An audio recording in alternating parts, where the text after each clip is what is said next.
We good? All right. All right, ladies and gentlemen,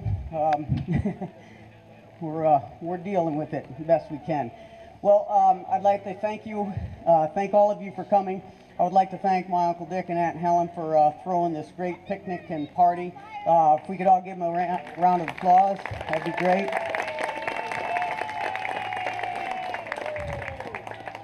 Okay, Justinette, I'm just going to try and, I've got a few things to say, but I'll try and get to it.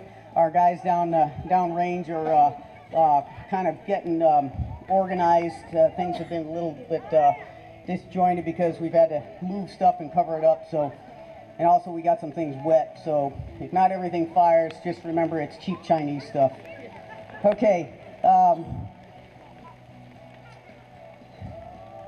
Okay. Well, I'm going to. We got to get through. We've got one of our challenges here while the guys get set up is our player here. We've got to push through a couple of songs until we can get to the right one, the national anthem. But until that time, I'm going to start a little bit of I'm going to start a little speech here, and then we'll pause for the national anthem. So again, I'm so glad you could make it. I hope you're enjoying you have enjoyed some of the great food and company. I just returned from an 8-month tour in Afghanistan as a civilian, and I want you to know our military forces there and throughout the Middle East know about what they've been doing, and throughout the world. They are involved in an extremely tough, challenging missions. Those missions are tough, not just because of our service members are still fighting and dying in direct combat actions on an all too frequent basis, but also because our military services are working to train, advise, and assist fledgling nations get on their feet, to stabilize, eliminate corruption in their military and political institutions, to destroy the political, military, and religious and criminal organizations, insurgencies that threaten those countries and our own. And having worked alongside the U.S. forces Afghanistan, their military staff under the command of my West Point classmate, General John Nicholson, I will tell you that our service members are performing their mission in an absolutely magnificent fashion. I can't say what political decisions will be made at any time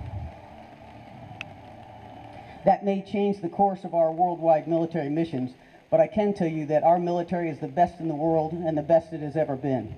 So I would like to honor our military forces, especially with a specific list of local, quote, local veterans with a following the national anthem with a quote, 21-gun salute.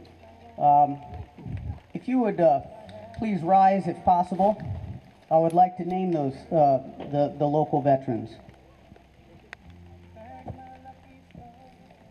From World War I, Oliver Valentine, U.S. Navy.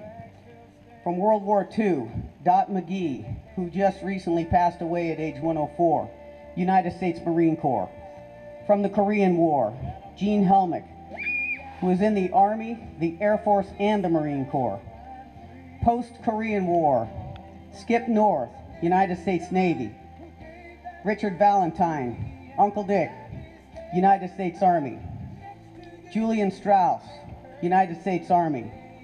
Robert Swart, my pop, who is in hospice care right now and may pass at any time. But he was in the U.S. Army. In fact, it could be hours, could be a day, but that's okay. My pop, he did his tour of duty, and very soon he'll be with the ultimate commander-in-chief, the Lord God of Heaven's armies. He'll be with him. From the Vietnam, Larry Conklin, United States Army. Post-Vietnam, Richard Swart, my brother, United States Army. The Defense of Europe and NATO, Tom McNulty, my brother-in-law, United States Army. Also, myself, Defense of Europe and NATO, Desert Shield, Desert Storm, a few things here and there. United States Army. Operation Enduring Freedom, Joseph Swart, my son, United States Air Force. National Defense at Tyndall Air Force Base, Daniel Swart, my second son, United States Air Force. also National Defense, Dover Air Force Base. Eric McNulty, my nephew, U.S. Air Force. Now I'd like to ask, is there anybody else in the crowd who I've missed? Any service members, now, present, or past, any veterans? Anybody you'd like to call out? Well, for those mentioned and those not mentioned, this is to honor you. I think somebody said you may be seated. We've got a slight pause until we can play the national anthem.